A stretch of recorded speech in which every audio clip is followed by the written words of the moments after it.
Hey guys, what's up? Nick here once again as my full video review on the Galaxy Note 10 Plus after 2 months of use. So let's get right into it. So if you are new to the channel, I do separate my reviews of cell phones into 6 different categories, and I make it very easy to skip to in the description below if you want to check out the timestamps. For the first category, we start out with build quality, design, and display. The second, we do specifications and overall performance and day-to-day use. Number 3 is the special features, pretty much what makes this device unique compared to any other devices on the market. Number 4 is the cameras. And number 5 is my personal favorite, the battery life of the device, how long does it last throughout a day. And number 6, the overall verdict, should you go out and shovel out the money for this device. So, without further ado, let's get into the first category, which is the build quality, design, and display. So when you first pick up the Galaxy Note 10 Plus, you're going to realize just how massive of a device this truly is. Now, I have medium to large size hands, and even my hand feels dwarfed while holding this device. This giant 6.8-inch AMOLED display, it's a beautiful display, and we will get into more on that in a minute, but I gotta say that this device is gorgeous. It looks amazing, it looks great, it's got a nice mirrored finish on the back. This is the black edition. Now there's a few different colors. They have Aurora, Silver, Glow, and some other version, but they pretty much all have this very, very mirrored back finish, which sadly is a fingerprint magnet, as you can see here. But I do like it. It's pretty flashy. It definitely turns heads if you lay it on the table without a case on it, that is. People are going to see it and they're going to ask, what phone is that? Because it's just freaking gorgeous. Now this, again, is the black. This is probably the most tame out of all the colors because it's mostly just a mirrored finish, where all the other ones look, in my opinion, like the back of a CD. Very flashy, rainbow colors, you name it. Now the first thing is with this device, though, you're going to want to put a case on it because these are getting more fragile as the time goes on, and this is a glass back and a glass front, pretty much sandwich all glass with a aluminum border going around the entire device. So definitely not a durable phone by any means. So that's why I went out and picked up a case for it right away with a pop socket, just so I know that it is protected. And again, being such a large device, it can be kind of difficult using it only with one hand. So that's why a pop socket or something to grip it a little bit easier is definitely the way to go with this device. And going around the overall design here, again, we have the back plate, which is all glass, front 6.8-inch AMOLED display, Quad HD, it's gorgeous. We do have the front-facing 10-megapixel camera as well, which is just a hole cut out in the middle now, not on the side like we had on the Galaxy S10 and the S10 Plus. Going around to the bottom, we do have the USB-C charging port. We have the microphone, and we do have a bottom-firing speaker. And now we do have dual speakers set up here at the bottom end coming from the top as well from the earpiece. And the speakers are just fine. They're not amazing. And actually, coming from the S10, I feel like the Galaxy S10 actually had better speakers. I don't know if they just had better bass or what, but at full volume, these do tend to crackle a little bit, and they definitely sound more tinny than they do bassy. So keep that in mind. Not the best speakers in the market, but they're definitely far from being terrible. And we do have the slot for the S Pen on the right side there. Going on the right side of the device, now this is a shocker, but there is nothing on the right side of the Galaxy Note 10.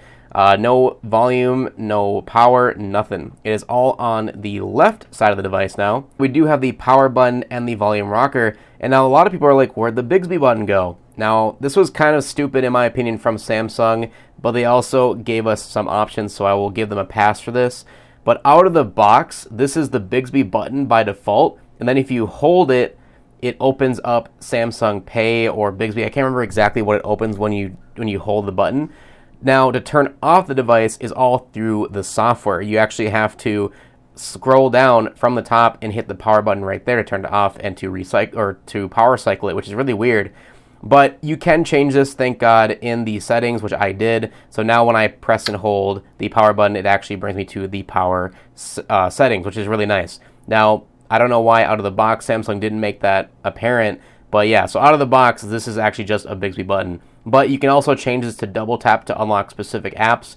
Right now I have it, if you double tap it, it goes right into Samsung Pay, which is pretty convenient. And then going to the top of the device, we have the SIM card / SD card slot, the top firing earpiece, and another microphone for video recording. Now, the top firing earpiece, I thought at first, I didn't know what this was. I thought it was an IR blaster or something that they brought back to the Samsung Galaxy Note. But actually, it is the earpiece because as you can see on the front, there is no really any area for an earpiece to be with how big the screen is and where the front-facing camera is placed. So they actually put the earpiece speaker on the top, which I thought would actually deter phone calls. It would make it sound really bad, or people could actually hear you from a distance. Not the case at all. If anything, I think they actually have the speaker facing the screen anyway, so it kind of comes through the screen. So don't worry about having to put your ear on the top or anything to hear well in a phone call. It sounds just fine. And speaking of phone calls, in case you're wondering, phone call quality is amazing, if not excellent, on this device. No drop calls, no issues. I am using T-Mobile service, but even on Wi-Fi calling, I mean, this is an excellent device for phone calls. And even though it's a pretty large device, people said that I sounded just fine. And again, they sound just fine even with that top firing speaker. The overall design feels very nice. Again, it's very flashy. It's going to turn heads. It's going to make you feel like you're holding a very premium device, which is very nice, especially at this $1,000 price tag. It's got a nice heft and weight to it. It's not too light to make it feel cheap or flimsy, and it's not too heavy to make it a burden in your pocket or in your hand, or you like get fatigue over time or anything like that. It definitely, overall design is probably one of my favorites for a smartphone I've ever seen. Again, it's glorious, it's flashy, it's futuristic, and it's not ugly. There's so many designs coming out nowadays that just scream ugly to me. I don't see the appeal at all. I understand that people can look over designs and they can, be okay with it because they'll slap a case on it anyway. But when it comes to the design, this is a very gorgeous phone. And now talking about the 6.8-inch AMOLED Full HD Quad HD display. Again, this is one of the best displays I have ever seen anywhere on any phone. It's gorgeous, it's bright, it's beautiful, it's saturated, it's crystal clear. I mean, I can't really show it on camera just how gorgeous this display is. You have to see it in person to know how good it is. Honestly, it is one of the best displays, if not the best display I've ever watched any content on. Just scrolling through feeds on social media is just, I mean, it's a feast for the eyes is the best way to describe it. Now, a lot of people are giving this phone controversy because it's still only 60 hertz of the refresh rate versus now we have phones out there like the OnePlus 7 Pro that has 90 hertz refresh rate, and now even Asus phone is coming out with a 120 hertz display. So it's kind of a shame Samsung did rely on their 60 hertz display for this device, but in my opinion, the quality of the phone and the display make up for it. It's still a beautiful display to look at. For the naked eye, 60 hertz is still an amazing refresh rate. It still works just fine for gaming and for anything else. And to say no to this phone just because it doesn't have a 90 hertz refresh rate is kind of ridiculous. It's still a gorgeous display by all means, and let's just hope that next year's model of the Note will have a 90 hertz or higher refresh rate. I honestly can see Samsung doing this, and it would be very odd if they didn't. Another thing I wanted to point about the design is I love the look of the front-facing camera. Even when the Galaxy S10 and the S10 Plus came out, I hated the look of the hole punch camera on the right side. It felt really weird that it wasn't in the center, and now that it is, I'm glad they went with this design. In my opinion, it's the best out of all the Samsung phones when it comes to the hole punch. As well as if you go into certain apps, as you can see, it pretty much just hides itself. This is a dark mode, like on Instagram here, or if you go to Twitter or even Twitch here, even all the apps are actually optimized to work with the hole punch so that it hides it pretty well. It doesn't cut off at the line or anything like that. I do enjoy that. And yeah, it really hides itself. I haven't really noticed it after even an hour of use. It disappeared entirely. Even watching full screen videos, like if you're on YouTube and you want to watch some content real quick here, we stretch out the video, you can see that we still see the hole punch there. But after even a few seconds of watching it, it disappears if you're looking at the actual center of the display. So yeah, the hole punch definitely does not deter anything. I think it's one of the best designs I've seen on a smartphone for the front-facing camera and keeping the display as tall as it is, other than obviously the OnePlus 7 Pro, which had the mechanical rising front-facing camera, which I like. It's kind of cool, but again, comes down to durability. How long is that going to last? Who knows? I'm glad Samsung went this route. One last thing I wanted to talk about with the design, and this is one big thing a lot of people have noticed when it came to the Note series. They got rid of the headphone jack. Sadly, rest in peace, headphone jack. There's nowhere to be found on the device. For me personally, I don't really care. I never really used headphone jacks on my phones. Maybe once in a blue moon if my wireless headphones died for some reason. I always have a backup pair in my pocket of headphones with a wire, and I would plug them in. Now, for the future, it's still a possibility to get a dongle, and I have a few of them from other phones that I've purchased over the years. You just plug in the USB-C port, and it turns into a headphone jack, and you're good to go. that's good enough for me. I understand why companies are getting rid of them. I don't know if it's a marketing ploy to sell more wireless earbuds or whatever, but honestly, it's not a big deal. I think if you're skipping out on this phone just because there's no headphone jack, that's kind of ridiculous. And again, there's works around it. Now, I do, however, agree Samsung should include a dongle in the box. $1,000 device, and they don't include a dongle for the headphone jack. Kind of weird. Other phone companies are doing it. Google even does it. I don't know, Samsung. I think next time you should include the dongle in the box. I mean, I understand it's only like a $10 dongle, but still, come on. Give us something because of what this used to be the multimedia device. This used to be catered towards creators, for video editors, audio editors, and a lot of those guys use really expensive headphones that need a headphone jack. So just, it's Samsung, if you're listening, keep that in mind for the future. All right, now moving on to the overall specifications and performance of the device. As we've all known over the years, the Galaxy Note line has always been the cream of the crop, the top of the line spec powerhouse when it comes to smartphones, and this is no exception. We're rocking an octa-core Qualcomm Snapdragon 855 processor, which is the top of the line processor out right now. Adreno 640 graphics, again, top of the line graphics card in the phone on the market right now. We also have a micro SD card slot, which puts the phone up to 1 terabyte of internal storage, but out of the box comes with 256 gigabytes or 512 gigabytes depending on what model you get. Mine is the 256 gigabyte model with a whopping 12 gigabytes of RAM, which is it's ridiculous. It's more RAM than my laptop has, which I paid $1,000 for. So pretty crazy. We also have the regular Wi-Fi 802.11, ABG and AC, dual band Wi-Fi direct and hotspot. We have Bluetooth 5.0, GPS, NFC, built-in radio, USB 3.1 Type-C again, and yeah, everything you could think of is in this phone. It is by far a top-of-the-line spec powerhouse you can get on the market right now. It's fast. It's a blazing fast phone. I mean, I cannot tell you how fast this phone is without showing you, without you using it yourself. It is blazing quick. No lag to speak of in the 2 months I've had this device. Even after a few updates, I've kind of expected some crashes or some lag to happen, but honestly, no lag. No apps have crashed yet. And even sometimes I go 3-4 weeks without even restarting my phone, and that's saying something. Like I usually restart my phone once a week, but sometimes it's been crazy this last few months, and I haven't been able to do it or really think about it. And yeah, it stayed up through me all those times without any issues.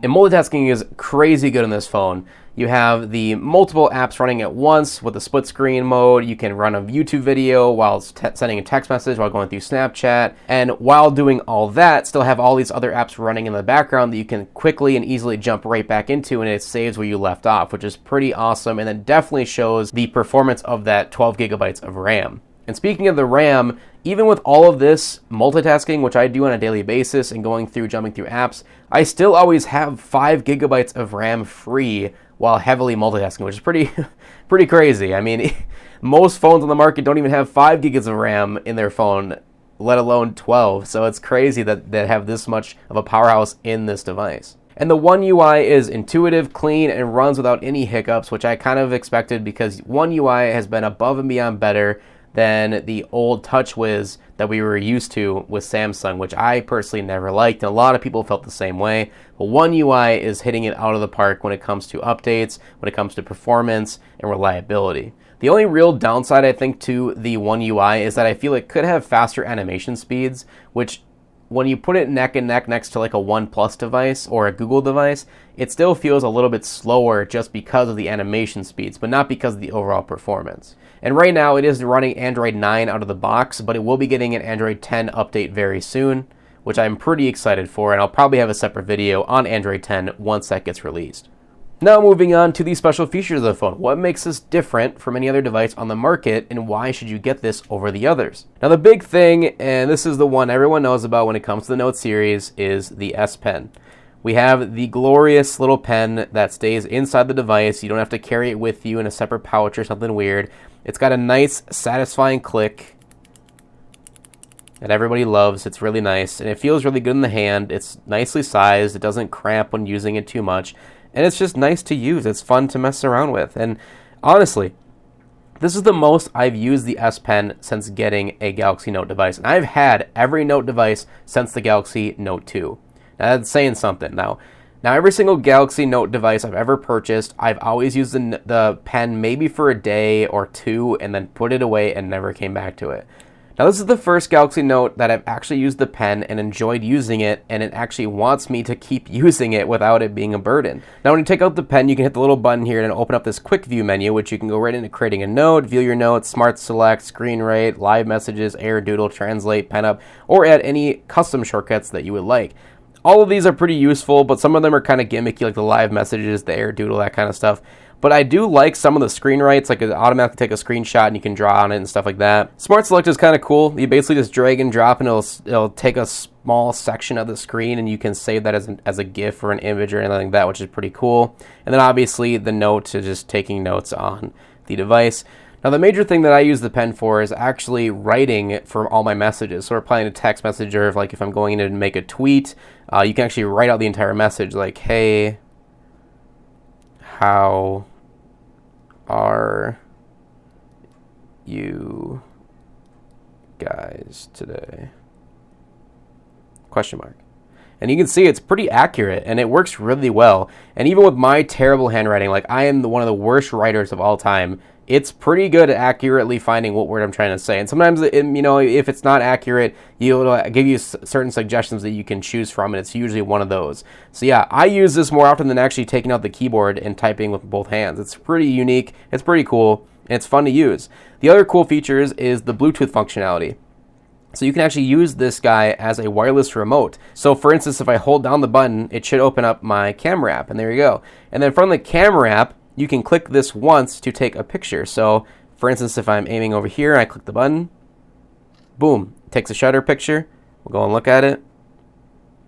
There we go. I took a picture on my phone without me actually having to touch the device. And you can be as far away as Bluetooth connectivity works. So I think up to like 34, 50 feet, roughly like 30 to 50 feet. So pretty far distance, and it works really nicely for portrait shots, or if you're taking like a group photo of people and you don't want to have to put a timer on your camera. You can just walk away, bring this with you, click the button, it'll take the shutter, and it's awesome. Also works for music playback if you're playing like a song. So if you're playing music, you double click, it'll skip the track. Triple click goes back, play, pause, pretty obvious. And I like that, it's pretty cool. I like that you can use this pen for more options than just writing some notes, because I don't usually take notes very often on my phone. If I do, I use my Google Assistant and I will ask it to do it for me. So with that being said though, this is again one of the most useful S Pens I've ever seen or ever used, and I've been using it every single day for the past 2 months. No joke, no lie, I love this thing. And when you're done, just goes right back in there, clicks right into place, ready to go, and it recharges. Super cool. Another cool feature, which isn't new to Samsung, they introduced it on the S10 and the S10 Plus, but we do still have the under-screen fingerprint scanner, so you just scan your finger underneath the display and boom, you are in. But I will say this one works pretty much 30% better than on the S10 that I had before it. And on the S10, it worked about 80% of the time, so this one pretty much works 100% of the time, maybe even 110% if you want to say it that way. But no, for real, I have yet to have it not work when I go in for the fingerprint. I've yet to see it read like not found or anything like that. Even when my fingers are wet from getting out of the shower or something like that, no issues whatsoever. This is by far the best under-screen fingerprint scanner that I've used on any phone without any issues or hiccups, which is pretty awesome. So definitely keep that in mind when looking for this device. Very secure. And you can also use the front-facing camera as a face unlock as well. Now, one of the more gimmicky features that they introduced at the conference when this was being released is the 3D scanning options of the device. I'm not going to do a full demo for you, but I will show you a device or something that I did scan in 3D with this camera. I just got to find it. Here it is. So I scanned a actually, it was one of these guys, one of these duster cans that you use for like cleaning off your keyboard.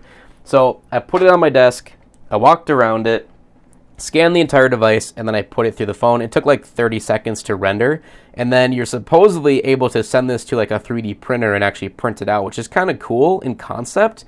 But I've tried this on 3 different things, and they all came out looking like this, where they're very dented looking. It doesn't get all the text correct, and there's a lot of issues with it, but it's a cool kind of gimmicky feature that I will never use, and I don't think a lot of people will really use, but it is on there just so you're aware. They do have built-in wireless charging, so if you play it on like a wireless charging pad, it will start right away. They also have the wireless charging share feature, so if you have anything like a Galaxy Buds or if you have a Galaxy Watch like I do, you can actually charge this device with your phone wirelessly, so you don't have to actually bring a cable with you to plug it into the phone and whatnot. It's actually really awesome. I thought it was more of a gimmicky feature. I didn't think I'd ever use the wireless share feature, but I actually ended up using it a few months back. I was in Virginia on vacation, and I didn't bring my charger for my Galaxy Watch. And I was like, well, I'm not going to go to Best Buy and buy a Galaxy Watch charger just for the few weeks that I'm here. And when I remembered is, wait, I can use my phone to charge my Galaxy Watch just by laying it on its back.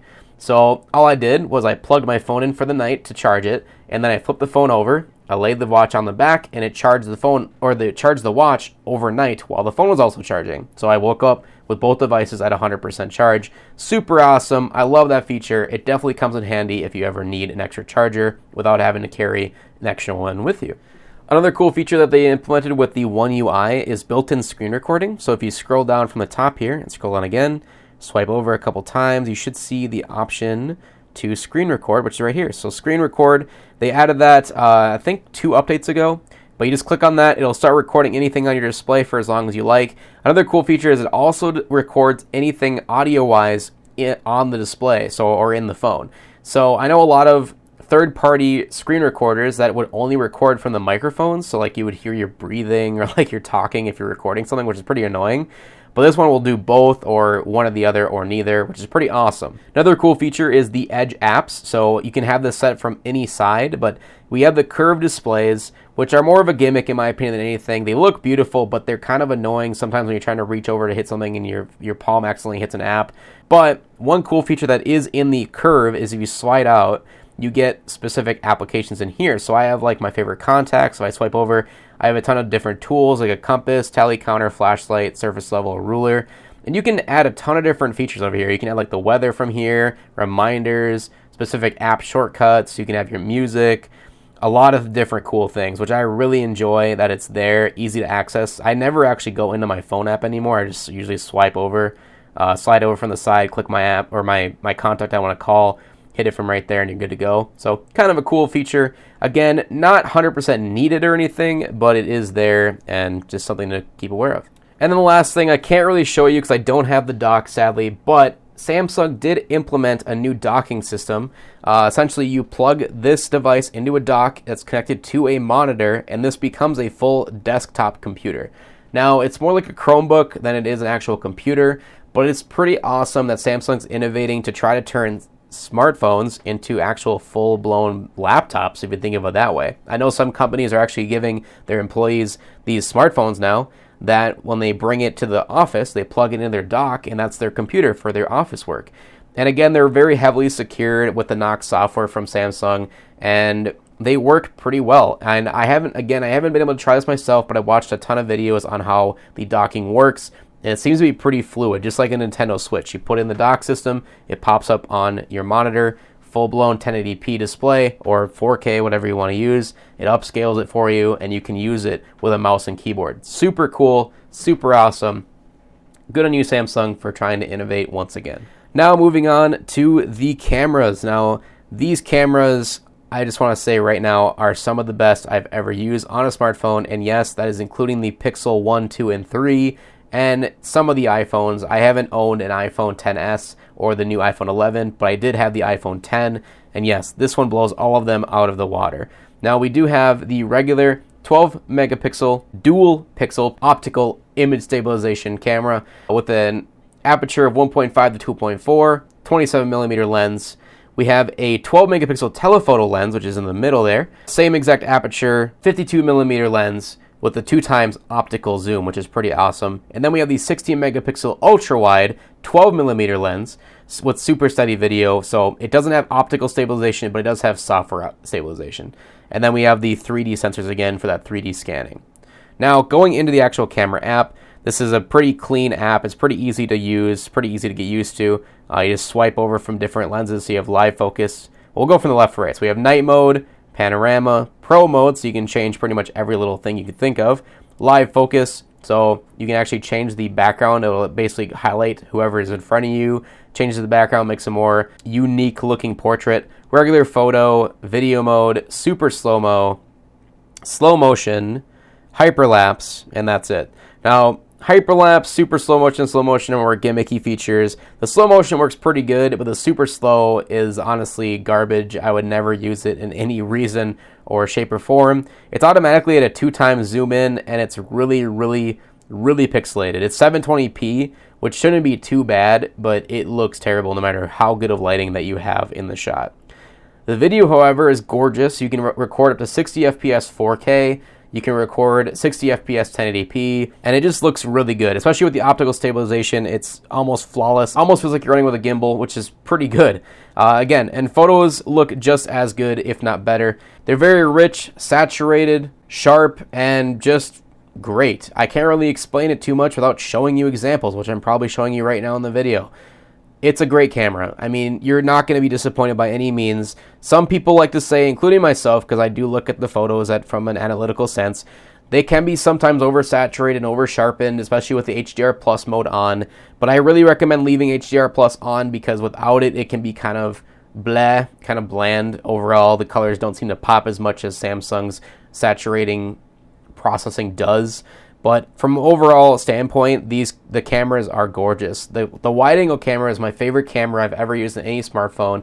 It doesn't diminish the quality whatsoever compared to the regular camera, and it still looks awesome with that cool fisheye lens effect. So yes, cameras are a totally 100% A+.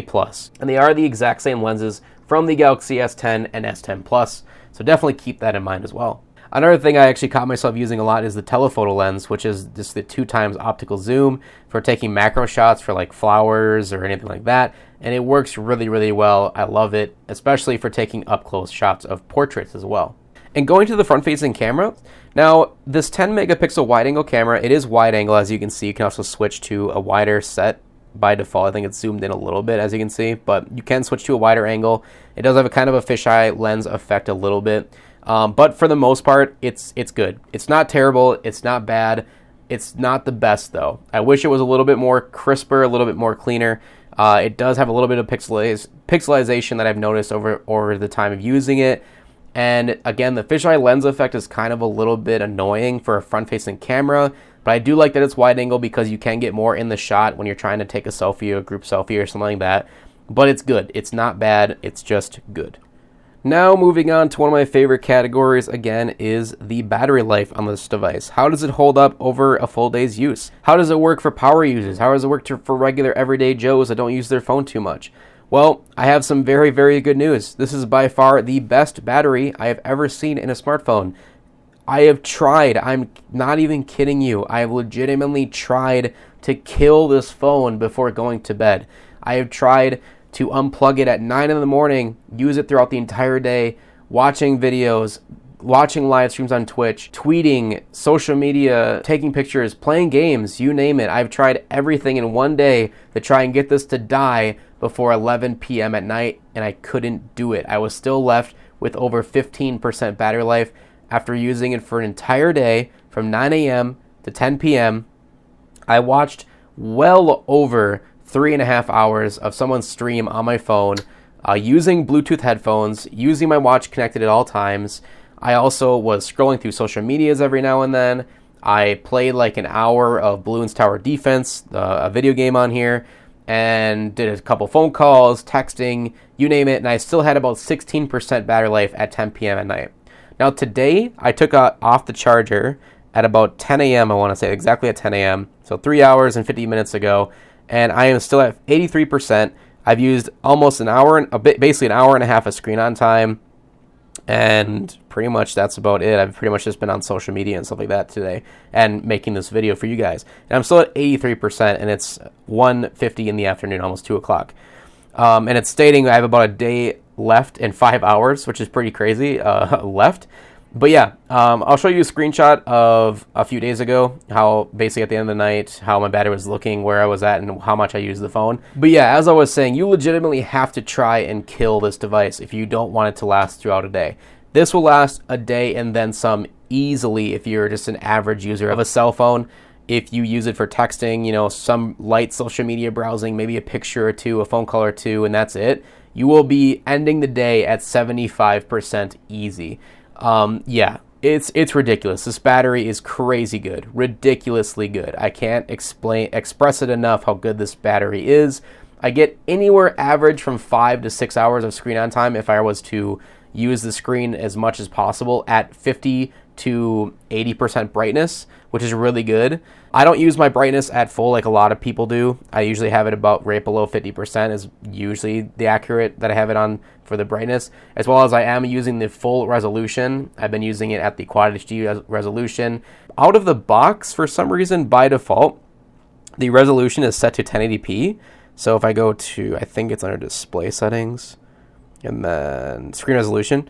Yeah, by default, oh, not 1080p, sorry, it's at full HD plus is the regular resolution it's out of the box in, but I use it at the Quad HD display resolution, and again, I'm still getting well over a day of battery life without any issues whatsoever. So yeah, having a massive 4300 milliamp hour battery in a smartphone, it's going to last you, and it definitely does. Thank you so much, Samsung, for making one of the best batteries in a smartphone that you could have. Oh, and one more thing I should have said. On top of having amazing battery life, this thing charges insanely fast. So the charger you get out of the box by itself is still an extremely fast charging device. I want to say you get from 0 to 50% in about 40 minutes. So that's crazy. Less than an hour, you can get half the battery charged. And then you can also buy a 45 watt charger from Samsung, which is still, it's kind of expensive. I don't really recommend doing this, but you can charge 100% in 40 minutes. So think about that. 100% full charge in basically the amount of time it takes you to take a shower and brush your teeth in the morning. Just put that in consideration. Extremely fast charging, and the battery lasts all day. I don't know what else you'd be asking for when it comes to battery life. All right, so getting to our last section here, the overall verdict. Should you buy the phone? Is it worth it? Is the Galaxy Note 10 Plus worth your hard-earned dollars? Now, the price of $1,100 is still too high in my opinion. It's still a lot of money. But in 2019, Samsung is far from the only competitor selling smartphones for that premium price of over $1,000. So, if you are going to spend that kind of money on a smartphone, I honestly think this should be the device you do it with. The sheer amount of features you get, the great performance, ridiculous battery life, near perfect cameras, and the gigantic display are all justifiable of this premium price you will be paying for the Note 10 Plus. Now, I didn't get into every feature possible on this device in this video. It would have been a 3-hour long video, honestly. Or it might have been like one of my favorite YouTubers, Floss Carter. If you know him, go check him out, Floss Carter. I think that's just his whole YouTube. He's an awesome YouTuber.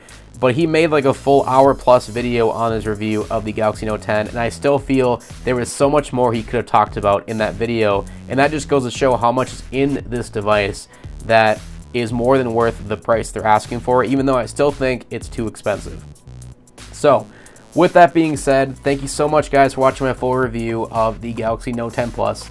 If you have any questions whatsoever on specific features on the device or anything like I may have missed in this review, because I didn't want to make it an hour long, please ask below in the comments. I reply to as many people as possible, and I love doing these videos for you guys, and I love getting my thoughts and opinions out there to the world. And I really couldn't think of any downsides to this phone other than that it's just a gigantic device. So if you're not wanting to get a big phone, this is not the phone for you. But if you can handle a giant display, this is the best phone on the market. So that's it, guys. Thank you so much for watching my video review. I hope to see you guys in the next one. Have a good one. Peace.